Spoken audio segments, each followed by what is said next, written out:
What's up, Jet fans? I just finished watching the Jets game number 14 against the Lions. Unfortunately, the Jets lose in a nail biter, and unfortunately are now 7-7. And in my opinion, the playoffs hopes are kind of sinking away. But let's jump right into the game. So the biggest story going into the game is obviously Zach Wilson is starting after Mike White bravely stuck it out in the Bills game, but was injured and could not play this game.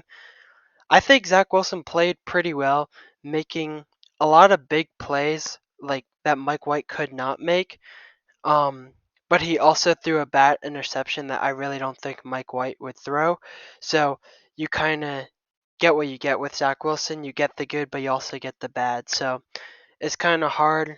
In my opinion, the jury's still out on him, but I think the way the NFL works, they really like wins and losses, and with the loss, obviously, that's not a good sign for him. But anyways, talking about his weapons, Garrett Wilson continues to have a really big rookie season. I think, and I mean, we've known this for a while, but he's going to be someone really special for the Jets, hopefully, and he just is continuing to show it in this game.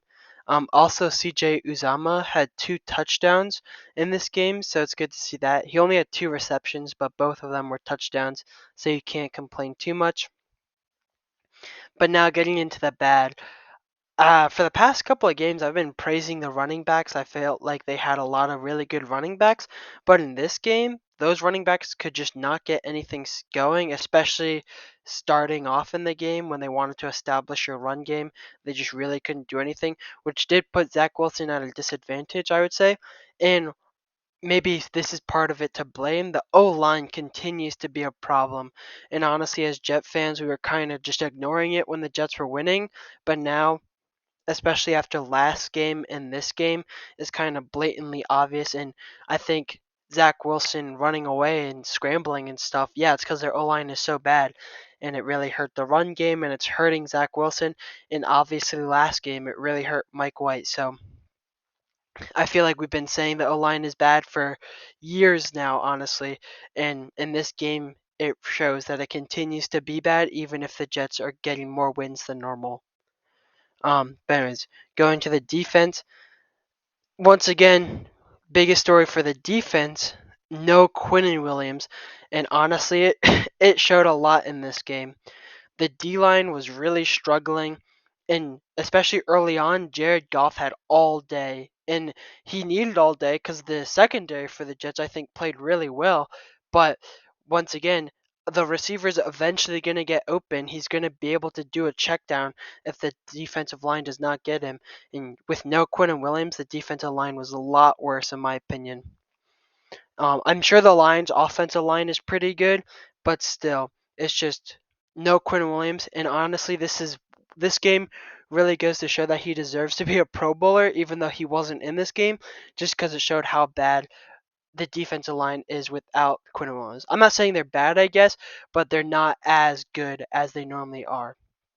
But like I said, the secondary actually played pretty well with Sauce Gardner and DJ Reed both doing a lot.